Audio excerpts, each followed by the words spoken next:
Homem do Saco. O terror da infância. Se você cresceu no Brasil, é quase certo que já ouviu falar dele.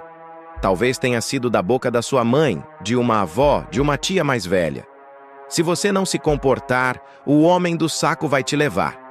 Essa frase atravessou gerações e continua ecoando na memória de milhões de brasileiros. E o mais curioso é que todo mundo parece conhecer essa figura, mas quase ninguém sabe de onde realmente veio. Hoje vamos mergulhar no universo de uma das lendas urbanas mais antigas e mais presentes do folclore brasileiro: o Homem do Saco.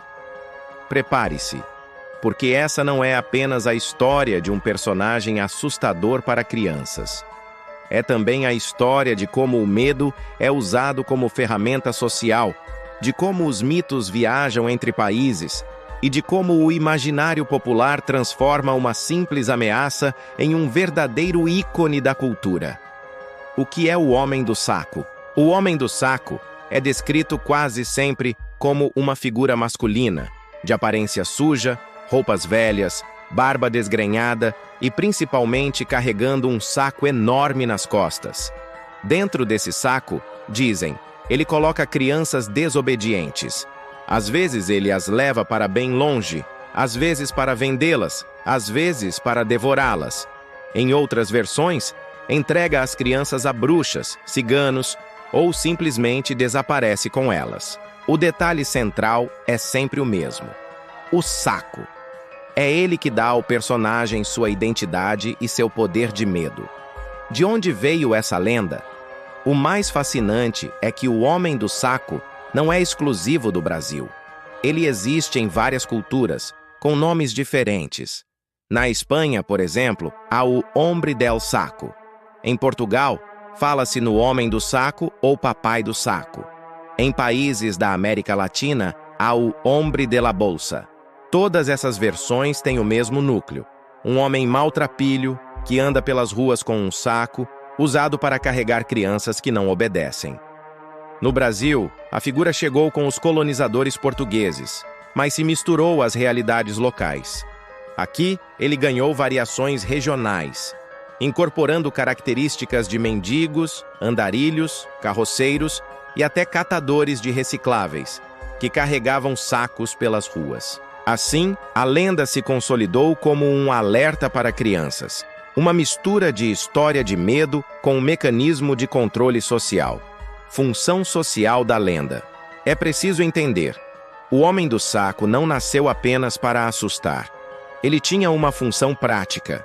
Num tempo em que não havia televisão, celular, videogame, nem tantas formas de manter crianças dentro de casa, os pais precisavam de recursos para impor limites. Ameaças sobrenaturais sempre foram úteis. Não vai brincar longe, senão o Homem do Saco te pega. Não fala com estranhos, senão ele te leva. Se você fizer birra, ele aparece. Era uma forma rápida e eficaz de garantir disciplina. O medo moldava comportamentos. E essa função não é exclusiva do Brasil. Muitos povos criaram figuras semelhantes: o bicho-papão, o coco, em Portugal, o Krampus nos Alpes, entre outros. Todos cumprem o mesmo papel: controlar pela ameaça do sobrenatural. Como ele aparece? A descrição do Homem do Saco muda conforme a região. No interior, geralmente é um andarilho, um mendigo que vive de restos e carrega um saco de estopa. Nas grandes cidades, vira um sequestrador, alguém que rapta crianças para tráfico ou trabalho forçado. No Nordeste, há versões em que o saco não carrega só crianças, mas também almas perdidas.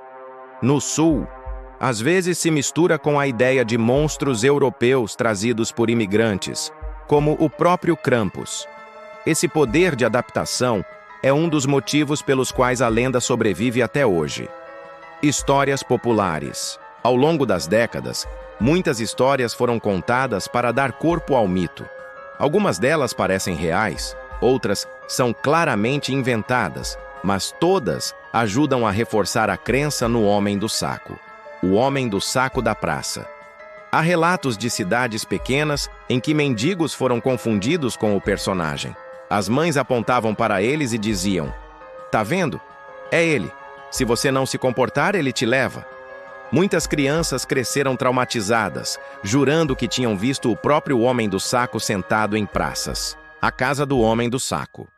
Em alguns lugares, existiam casas abandonadas que eram atribuídas a ele. Diziam que ali ele guardava seu saco cheio de crianças. Isso transformava ruínas e terrenos baldios em cenários de medo infantil. O Homem do Saco e o Açougueiro.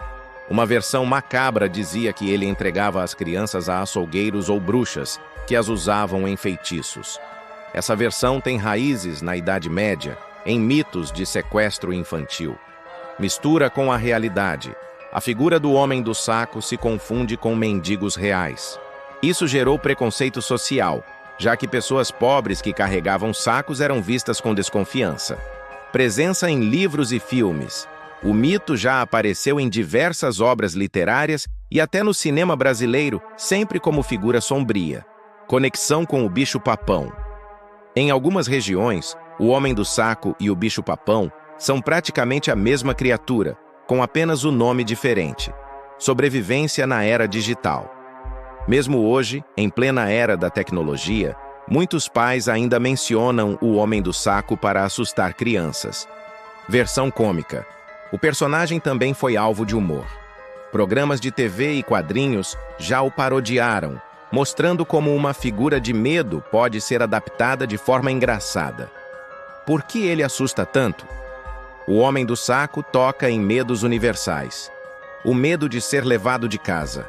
O medo de ser separado da família. O medo do desconhecido. São medos básicos, instintivos, especialmente fortes na infância. E o detalhe mais cruel é que ele não precisa de superpoderes, não precisa de dentes afiados ou garras. Basta um saco. É o suficiente para transformar um homem comum em pesadelo. O Homem do Saco no folclore brasileiro. No Brasil, a lenda ganhou tanta força que se tornou quase universal. Enquanto outras lendas dependem de regiões específicas, como o Curupira na floresta ou o Boitatá nos campos, o Homem do Saco está em todo lugar. Isso mostra como ele se encaixa em qualquer contexto. Qualquer rua pode ser palco de sua aparição. Qualquer criança pode ser alvo de sua ameaça. Ele é, por excelência, um mito urbano e rural ao mesmo tempo. Explicações psicológicas. Psicólogos já estudaram a função de figuras como o Homem do Saco. O consenso é que elas servem como ferramentas de controle comportamental, mas têm efeitos colaterais. Podem gerar traumas, medos irracionais e até fobias na vida adulta. Ainda assim resistem, porque a cultura popular tem força própria. Uma vez que um mito se instala, ele continua sendo transmitido, mesmo que as pessoas não acreditem nele de verdade. O fascínio do Homem do Saco. Mas, afinal, por que o Homem do Saco continua nos fascinando?